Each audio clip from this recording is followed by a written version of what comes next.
हाँ देखिए, mathematics class 9th और चैप्टर 13 शुरू कर रहा हूँ मैं।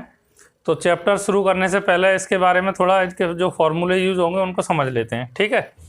तो यहाँ पे इंट्रोडक्शन इसीलिए लिख दिया मैंने, और कुछ फॉर्मूले हैं जैसे क्यू बोर्ड। सबसे पहले हम क्यू बोर्ड के बारे में बात करेंगे, उससे रिलेटेड जो फॉर्मूले वो मैंने यहाँ लिख दिए हैं, ठीक है।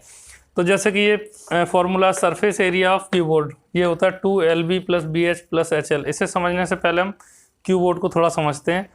तो देखो, ये क्यू बोर्ड का शेप है, तो इसको बनाने के लिए आपको क्या करना है, इस तरह से ऐसे एक रेक्टेंगल बनाओ, फिर इसके मिडिल में इस तरह से पॉइंट रखो, फिर एक और रेक्टेंगल उसी नाप का यहाँ बना दो और इनको इस तरह से मिला दो। ये बन गया क्यू बोर्ड। आपको जब बनाना है तो इस तरह बना सकते हो। अब देखो, ये लेंथ है, ये विड्थ है और ये हाइट है। तो ये हाइट, ये लेंथ यहाँ से यहाँ तक, और ये यहाँ से यहाँ तक विड्थ हो गई, ठीक है। तो अब लेंथ, विड्थ और हाइट, यानी कि इसमें 3 डायमेंशन है, 3D फिगर है ये, ठीक है ना। अब इसमें जो है 3D फिगर है, इसके बारे में और समझ लो। अब देखो, ये जो प्लेन सरफेस दिख रहा है हमें, ये प्लेन सरफेस, इसको बोलते हैं, इसका ये क्या है, एक फेस है, ठीक है। ये फेस है, ये पूरा ऐसे ही, इसके एक पीछे है, एक ये है, एक ये नीचे है, एक ये साइड में, एक ये साइड में, ऐसे, ठीक है। अच्छा, अब इसको क्या बोलते हैं, ये वर्टेक्स हैं, ठीक है। तो वर्टेक्स हैं ये। अब ये वर्टेक्स भी आप गिन सकते हो, 1 2 3 4 5 6 7 8। कितनी वर्टेक्स होती हैं, 8। फेस कितने होते हैं, 1, इसके पीछे जस्ट ऐसे ही 2 3 4 5 6 फेस होते हैं, ऐसे पता कर लोगे। इसके बाद ये, इनको बोलते हैं एज, ये एज, ठीक है, एजेस। अब समझते हैं हम। देखो, surface area of Q board जो होता है, ये सरफेस एरिया क्या है, मतलब टोटल सरफेस एरिया इसका कंप्लीट, ठीक है। तो क्या है, 2LB + BH + HL। अब ये ऐसे कैसे आया, इसको और समझ लेते हैं, जिससे आपको फॉर्मूला याद ही रहेगा। तो देखो, यहाँ पे जो एक इसका सरफेस है, ठीक है, जैसे ये है, तो ये नीचे वाला जो सरफेस है उसमें, उसको देखेंगे तो उसमें लेंथ और विड्थ है, ये तो दिख ही रहा है। और ठीक इसके ऊपर वाला में जो है, उसमें भी लेंथ और विड्थ है, ठीक है। तो देखो, हम क्या करेंगे इसको समझने के लिए। देखो, लेंथ विड्थ 2 बार आएगा, 2 बार आएगा। एक तो ये नीचे वाले हिस्से के लिए, एक ऊपर वाले के लिए, ठीक है। जस्ट इमेजिन करो कोई कमरा और रेक्टेंगल टाइप का, तो एक नीचे फ्लोर और ऊपर जो छत है, ठीक है, जिसको सीलिंग बोलते हैं। तो देखो, ये हो गया, 2 बार आ गया LB। अब इसको देखो, इस वाले हिस्से को, अगर इस वाले हिस्से को हम देखेंगे तो यहाँ पे क्या हो जाएगा, देखो यहाँ पे B और क्या है, H। तो ये क्या आएगा, BH 2 बार आएगा। क्यों आएगा, क्योंकि ऐसा हिस्सा एक इधर भी है, BH। इसके बाद हम देखते हैं इसको, L और H, ये हिस्सा और ठीक उसके उस तरफ, तो LH + LH, ठीक है। 1 2 3 4 5 6 फेस हो गए। और हर एक फेस का जो एरिया होगा वो क्या होगा, एरिया कैसे होता है, लेंथ इंटू विड्थ। तो यहाँ LB और यहाँ पे हाइट है, तो हाइट के साथ इंटू हो गया। रेक्टेंगल के उसी फॉर्मूले को लेके चल रहे हैं हम। अब देखो, यहाँ से इन दोनों में, इन दोनों को, इनको ऐड अगर कर दें, देखो LB क्या हो जाएगा, 2LB। BH क्या हो जाएगा, 2BH। और LH और LH क्या हो जाएगा, 2LH। जोड़ दिया, 2 कॉमन ले लो यहाँ से, तो क्या बचा, LB + BH + LH या HL, ठीक है, HL लिख दिया, या LH लिख सकते हैं, एक ही बात है। तो ये आ गया फॉर्मूला। तो ये फॉर्मूला इस तरह से आया, बिल्कुल। अब आपको ये फॉर्मूला याद भी रहेगा, ठीक है ना। चलिए अब आगे समझते हैं हम। क्यूबोर्ड के शेप कौन कौन से होते हैं, जैसे ईंट होती है, ब्रिक, ईंट क्यूबोर्ड शेप में है। और भी हैं कई सारे, बुक होती है, किताब क्यूबोर्ड शेप में ही होती है, ठीक है। अच्छा, अब यहाँ पे देखेंगे लेटरल सरफेस एरिया, इसको कर्व्ड सरफेस एरिया भी बोलते हैं, कर्व्ड सरफेस एरिया या लेटरल सरफेस एरिया, या फिर एरिया 4 वॉल्स। जैसे एक रेक्टेंगल टाइप का एक घर है, कमरा है, उस कमरे में उसके चारों दीवारों का जो क्षेत्रफल होता है, यानी कि जो कर्व सरफेस या लेटरल सरफेस का मतलब होता है चारों तरफ का, ऊपर और नीचे छोड़ दिया। समझ में आ रही बात। तो लेटरल में ये हो गया, ये चारों तरफ का, ठीक है।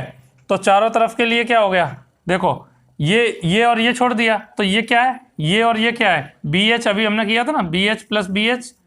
और ये क्या हो गया, ये और ये इधर, तो LH + LH मतलब ये और ये हाइट, तो ये क्या हो जाएगा 2BH प्लस 2LH है, 2 बार है तो LH, यहाँ से भी 2 कॉमन ले लेंगे तो क्या बचेगा BH प्लस LH, H भी कॉमन है यहाँ पे तो B प्लस L, सॉरी यहाँ पे क्या करेंगे हम, H कॉमन है ना तो यहाँ से हाँ B बचेगा, सही तो है, ठीक है।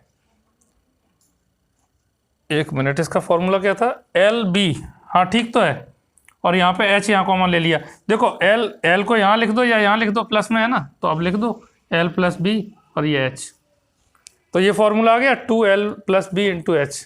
H को यहाँ भी लिख सकते थे, कोई दिक्कत नहीं है कॉमन लेते समय, ठीक है ना। तो ये फॉर्मूला आ गया, तो ये फॉर्मूला इस तरह आया, इसमें क्या है लेटरल सरफेस या कर्व सरफेस एरिया होगा उसके चारों तरफ ये छोड़ दिया और नीचे, ठीक है। इसके बाद वॉल्यूम ऑफ क्यूबोर्ड, वॉल्यूम क्या होगा, जितना इसमें, जैसे मैं कहूँगा इसका कितना वॉल्यूम होगा, जितना इसमें पानी आएगा, इसमें कोई चीज़ भर देंगे, इसके अंदर का पूरा जो वॉल्यूम है, आयतन जिसको बोलते हैं हिंदी में, तो ये कैसे पता करते हैं, इसमें जितना पानी आएगा इतना इसका वॉल्यूम होगा, ऐसे हम समझ सकते हैं इसको, ठीक है। तो वॉल्यूम में क्या आएगा, इसकी ये लेंथ विड्थ और इसकी हाइट, तो इसीलिए LBH, ठीक है। और डायगोनल ऑफ क्यूबोर्ड, इसे याद कर लेना, रूट में होता है L² plus B² plus H²। तो ये क्यूबोर्ड के बारे में हमने देख लिया, अब हम क्यूब के बारे में देखेंगे, ठीक है। हाँ देखिए, अब हम क्यूब के बारे में समझेंगे, क्यूब, ठीक है। क्यूब का यहाँ मैंने स्ट्रक्चर बना दिया है, डायग्राम। अच्छा, अब देखिए क्यूब के बारे में भी देखो उसी तरह से, इसमें भी फेसेस कितने 6 हैं, बस इसमें क्या होता है, इसके जो सभी फेस जो होते हैं, ये सरफेस जो है वो क्या, ये स्क्वायर में स्क्वायर होते हैं, ये क्या होते हैं स्क्वायर यानी कि वर्ग, हिंदी में वर्ग बोलेंगे। इसकी सभी साइड्स इक्वल होती हैं, हम जानते हैं स्क्वायर की सभी साइड इक्वल होती हैं, ये हम जानते हैं। तो हम क्या करेंगे, यहाँ पे देखो लेंथ जो होगी वो भी A रहेगी, विड्थ होगी वो भी A रहेगी, जो हाइट है वो भी A रहेगी, लेंथ विड्थ हाइट तीनों A रहेंगी। क्यों रहेंगी, क्योंकि तीनों ही इक्वल होंगी, क्योंकि स्क्वायर की सभी साइड इक्वल होती हैं। और ये इस तरह के 6 स्क्वायर से मिलकर एक बना होता है ये फिगर, यानी कि जैसे लूडो या सांप सीढ़ी खेलते हैं बच्चे, उसमें जो डाइस होती है वो डाइस भी ऐसी ही होती है क्यूब, ठीक है ना। तो देखो अगर इसको ओपन करेंगे तो इस तरह से ओपन हो जाएगा ये, ठीक है ना। तो अगर देखो इसको ऐसे ऐसे बंद करेंगे ऐसे, तो ये पूरा ये ऐसा स्ट्रक्चर आ जाएगा, ठीक है ना। तो अब यहाँ पे देखो इसमें जो एक इसका जो डायग्राम है ऐसा स्क्वायर का, तो इसका एरिया होता है साइड का स्क्वायर, ठीक है। साइड कितनी है A, तो A² इसका एरिया हो जाएगा। तो इन सबका एरिया क्या होगा A² A² A² A² A² A²। अगर मैं क्यूब की बात करूं, एरिया ऑफ क्यूब कह रहा हूं, area of square area of square होता है साइड का स्क्वायर या साइड इंटू साइड, साइड कितनी है A, तो A²। यहाँ से मैंने लिखा है इन सब का ये एरिया लिख दिया। तो इसीलिए अब देखो ये एरिया कितने हैं 1 2 3 4 5 6, इसीलिए एरिया सरफेस एरिया क्या आ गया 6A²। समझ में आ गई ये बात, 6A² ऐसे आ गया। और ये लेटरल सरफेस एरिया या कर्व सरफेस एरिया मैंने क्या बताया था, इसके चारों तरफ, तो चारों तरफ ये और ये छोड़ दिए तो 4A² आ गया, 2 फेस छोड़ दिए तो 4 ही तो हैं, 1 2 3 4, ठीक है। नेक्स्ट देखो वॉल्यूम ऑफ क्यूब, वॉल्यूम देखिए लेंथ विड्थ और हाइट तीनों ही। वॉल्यूम ऑफ कीबोर्ड क्या था LBH था, तो ये भी A है, ये भी A है और ये भी A है, तीनों ही A है, तो क्या आ जाएगा A⁴ आ जाएगा, तो वही आया है, ठीक है। और डायगोनल ऑफ क्यूब √3A, इसे याद रखना, ये A रूट में नहीं है, यूनिट्स। अब इनकी यूनिट्स लिखिए, पावर 3 है तो क्यूबिक यूनिट होता है। और एरिया जितना भी एरिया है वो स्क्वायर में आता है, तो स्क्वायर यूनिट, यूनिट का मतलब मीटर है या सेंटीमीटर है या किलोमीटर है, जो भी है वो यहाँ यूनिट में आ जाएगा, ठीक है ना।